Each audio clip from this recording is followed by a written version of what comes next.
Hotspot यह एक ऐसा टॉपिक है कि जो छोटा सा तो है ही लेकिन इम्पोर्टेंट भी साथ में है। देखो, हॉटस्पॉट के साथ होप स्पॉट और कोल्ड स्पॉट। अपन हॉट स्पॉट तो पढ़ लेते हैं लेकिन कोल्ड स्पॉट नहीं पढ़ते, ना ही होप स्पॉट। बहुत कम स्टूडेंट हैं जिनको इनके बारे में पता होता है, केवल सीरियस स्टूडेंट ही हैं जिनको इनके बारे में जानकारी होगी। देखो, हॉट स्पॉट क्या होता है। सबसे पहले तो ये शब्द दिया किसने दिया है, ये 1988 में नॉर्मन मायर्स ने यह शब्द दिया था। देखो, हॉट स्पॉट उस क्षेत्र को बोलेंगे जहाँ पर उसकी एक उच्च स्थानिकता हो, यानी खुद की प्रजातियाँ पाई जाती हो, यानी 1500 से अधिक स्थानीय प्रजातियाँ हों। और दूसरा, ये संकटग्रस्त स्थिति में हो, यानी इसको उच्च खतरा हो। हॉटस्पॉट के लिए दो शर्तें हैं, उच्च स्थानिकता हो, उच्च खतरा हो, यानी उसकी जो प्राकृतिक वनस्पति थी ना, ये मूल जो वनस्पति थी उसका 70% नष्ट हो गया हो, तो उस क्षेत्र को अपन हॉटस्पॉट में शामिल करते हैं। अच्छा, हॉटस्पॉट में शामिल करने का फायदा हो गया कि अब इसकी संरक्षण अधिक होगा। अच्छा, भारत में हॉटस्पॉट कितने हैं, 4 हॉटस्पॉट। कुल विश्व में कितने हैं, 36 है। तो इसलिए भारत को बोलते हैं मेगा जैव विविधता वाला देश, क्योंकि इसमें 36 में तो 4 हॉटस्पॉट भारत में पाए जाते हैं। अच्छा, कौन कौन से हैं। देखो, पहला हिमालय, दूसरा इंडो बर्मा क्षेत्र, तीसरा पश्चिमी घाट। तो पश्चिमी घाट पर जैव विविधता पश्चिमी घाट और श्रीलंका का क्षेत्र भी आता है इसमें। और चौथा सुंडालैंड। इनके बारे में एक जो फैक्ट पता होना चाहिए। इसमें पूरा संपूर्ण हिमालय क्षेत्र शामिल है, संपूर्ण हिमालय शामिल है।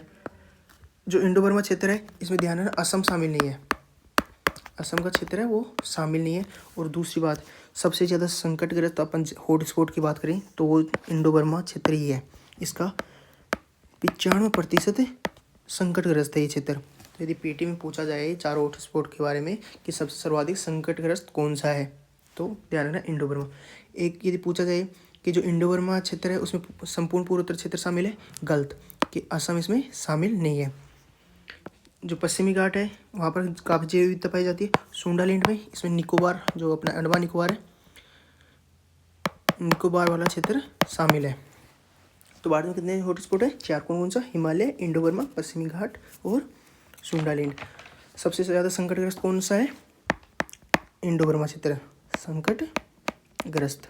ये हो गया हॉटस्पॉट। होप स्पॉट क्या होता है, होप स्पॉट। हॉट स्पॉट कहाँ पाया जाता है, ये पाया जाता है स्थल पर। क्या जो समुद्री क्षेत्र होगा वहाँ पर भी तो कोई ऐसा क्षेत्र हो सकता है जहाँ पर जो संकटग्रस्त हो या उसकी स्थानीय आबादी अत्यधिक हो, लेकिन जो संकटग्रस्त की स्थिति में आ गई, उस क्षेत्र को अपन होप स्पॉट बोलते हैं, यानी जो समुद्री पारितंत्र का क्षेत्र है, समुद्री पारितंत्र। भारत में कोई होप स्पॉट है, बिल्कुल है। 2 होप स्पॉट है भारत में। पहला कौन सा है, अंडमान निकोबार, और दूसरा अपना लक्षद्वीप। होप स्पॉट क्या होता है, समुद्री जैव विविधता जो समुद्री पारितंत्र में पाई जाती है। भारत के अंडमान निकोबार और लक्षद्वीप शामिल है। एक होता है कोल्ड स्पॉट, हॉट के साथ कोल्ड। कोल्ड स्पॉट क्या होता है, जहाँ पर चरम पारिस्थितिकी पाई जाती हो, चरम भौतिक वातावरण हो।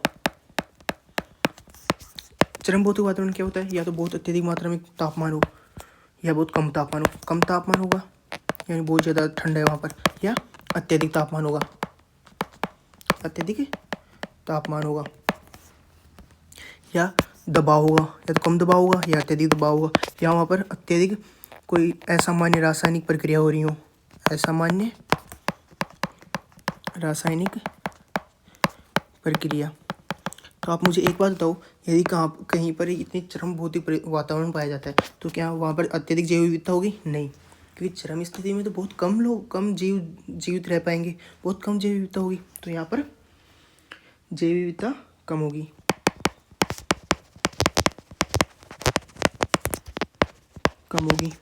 जैव विविधता मौजूद और ये जो जितनी भी जैव विविधता मौजूद है वो कैसी स्थिति में होगी? कम तापमान या अत्यधिक तापमान में संकटग्रस्त स्थिति में रहेगी। असामान्य रासायनिक प्रक्रिया हो रही है तो संकटग्रस्त है या बहुत ही विलुप्त है, बहुत कम दिखाई दी जाती है, या तो संकटग्रस्त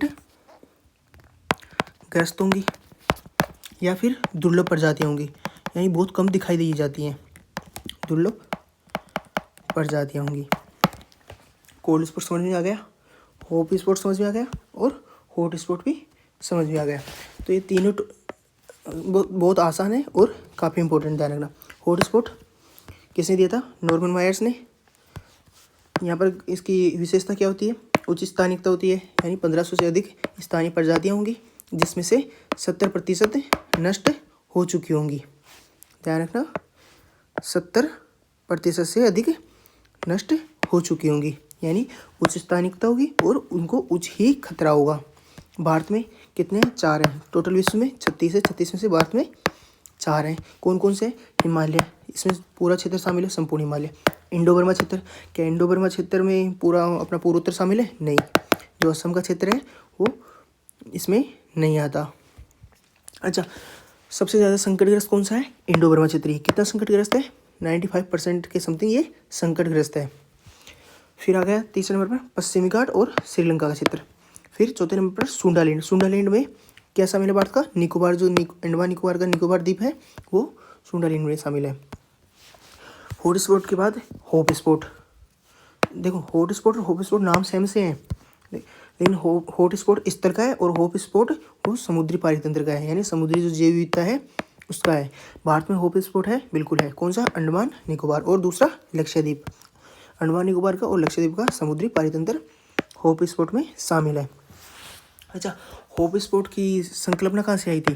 देखो, इसको शुरुआत की है IUCN प्लस जो मिशन ब्लू है, इन्होंने मिलकर हॉप स्पॉट की शुरुआत की है। अब इस हॉप स्पॉट के बाद आ गया कोल्ड स्पॉट। हॉट के बाद कोल्ड। हॉट में अत्यधिक स्थानीय जैव विविधता पाई जाएगी और जो कोल्ड स्पॉट है उसमें जैव विविधता कम पाई जाएगी। कोल्ड क्यों है? यानी वहाँ पर बहुत ही वातावरण है, या तो बहुत कम तापमान होगा या अत्यधिक तापमान होगा, दबाव अत्यधिक होगा या बहुत कम दबाव होगा, असामान्य रासायनिक प्रक्रिया हो रही होंगी। जब कम तापमान या अत्यधिक तापमान है तो वहाँ पर जैव विविधता अत्यधिक होगी या कम होगी? ऑब्वियसली कम होगी, जैव विविधता कम होगी। और दूसरी क्या स्थिति होगी? जब रासायनिक प्रक्रिया वगैरह हो रही हैं तो या तो वो मरने की कगार पे होंगे या खत्म नष्ट होने की कगार पे होंगे, यानी संकटग्रस्त होगी या दुर्लभ प्रजातियाँ होंगी। अब संकटग्रस्त और दुर्लभ प्रजातियों का किस प्रकार इनका वितरण किया जाता है, किस प्रकार इनको बताया जाता है? जो क्रिटिकल इंडेंजर्ड है, वल्नरेबल है, इनके बारे में आपने सुना होगा। ये कौन जारी करता है?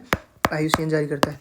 तो अपन नेक्स्ट टॉपिक में पढ़ेंगे IUCN की रेड लिस्ट और किस आधार पर जो इनका वर्गीकरण किया जाता है, क्रिटिकल इंडेंजर्ड और वल्नरेबल, इनका किस प्रकार वितरण किया जाता है, वो अपन नेक्स्ट टॉपिक में क्लियर करेंगे। ओके, ठीक है, बाय बाय।